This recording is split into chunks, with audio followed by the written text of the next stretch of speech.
Welcome, welcome back to the Goku Report, and this time is a new edition of Box Office History. This time I have chosen a classic sci-fi action series or franchise, but I'm not including all of the 50s or 60s sequels, just because most of them barely made anything box office, not really notable, just focusing on the main films. And this time we are looking at the Planet of the Apes franchise. First up, we'll look at the classic with, of course, in the main role, Charlton Heston. Better well known for films such as, well, other than that, of course, films like Ben Hur and, of course, Ten Commandments and many other classics. The original film was released in 1968, so actually sequels were 70s, my bad. Box office unknown. It was rated G, back when you could get away with using one or two cuss words in a G-rated film. Very different from today. Um, Domestically, it would be make up 100% of its box office would be from domestic, more or less. It would do 32,589,624. So, with that said, it is quite interesting. Not a huge success, though for the time period, I guess like 32.5 million was decent at the time. Then we'll skip over those other sequels, which are more B rated films, and we'll look at the attempted first reboot, which was released in 2001, starring individuals such as Mark Wahlberg. This is a film that is a guilty pleasure movie for myself. I really like this film. Directed by Tim Burton, the 2001 take on Planet of the Apes. With a budget of $100 million, it would also be rated PG 13. It is still stands as one of the more successful box office films for Tim Burton's career.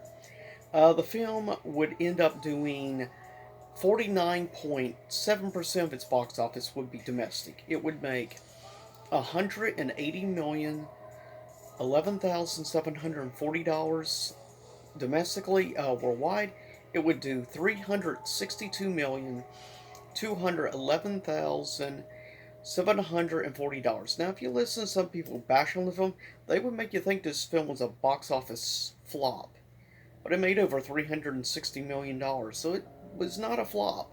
Even with a $100 million budget, it still made barely at least a little profit. Though it definitely has one of the most unusual endings by far of any of the Planet of the Apes films. When, well, I recommend just going checking out the final ending scene of the film here on YouTube if you're interested. It's very weird, but as I said, I love Tim Burton's take on Planet of the Apes. I actually enjoyed it quite a bit, personally, but to each their own. Then we come next to part one of the trilogy reboot, which I'll admit was good, though I think the second was by far the best. Released in 2011, Rise of the Planet of the Apes. Released, as I said, 2011, rated PG 13, all the rest are PG 13, with a budget of 93 million, so just a little bit smaller budget, but it did good. 36.7% of its box office revenue would be from domestic. It made 176,760,185. Worldwide, Rise of the Planet of the Apes would actually end up doing $481,800,873. It would do very well for itself.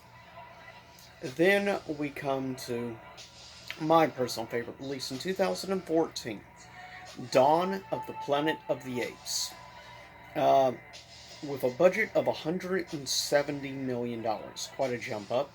The film domestic would only be 29.3% of its revenue.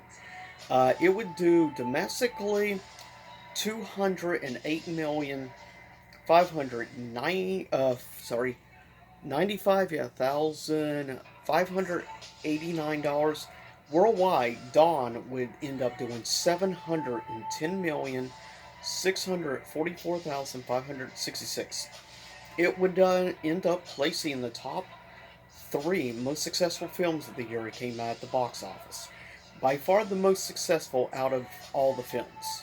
Next, we go to the somewhat more divisive film of the trilogy, released in 2017. I still like it for what it was, with a budget of 150 million, um, and that would be War for the Planet of the Apes. Domestically would be 29.9%. It would do 146,880,162 in the domestic total. However, worldwide it would end up doing 490,719,763. Still did very well for itself, but it only barely beat out Rise by about 9 million. But it went from 710 million prior to 490 million. It's quite a box office drop, though it was still definitely a success. It still made a profit regardless. So, and there are people that do really enjoy this film. I myself, as I said, I think Dawn is by far the best, and the CGI throughout the series with Caesar is superb. That's one thing. This film was revolutionary at the time because of how realistic they made the apes actually look. The CG was perfect, especially with the design of Caesar, and of course, who they have played Caesar in the trilogy made plenty of sense. That being, of course, Andy Serkis was by far the best person you could choose for a motion capture character, given his legacy with the character Gollum. But with that said, that is box office history for the Planet of the Apes series. So leave a comment below. Let me know a franchise you would like me to look at in the future. And check out my playlist of box office so far. Also, I'm working on in the future a few more box office versus special videos where I take a look at two specific movies from the same time period or from the same franchise and pin them up against each other, where I look at critic score, audience score from three different sources, as well as look at box office revenue and the overall basics and history of both. Like my first edition of this was, of course, Ants versus A Bug's Life. I'm working on two new ones. I'd like your opinion on in the Versus series, and that is going to be Volcano versus Dante's Peak, both volcano films, and two asteroid films, Armageddon versus Deep Impact. So with that said, I'll see y'all next time and stay safe. Hopefully I'll see you like the Pink Floyd Dark Side of the Moon shirt, but I'll see y'all next time. Stay safe.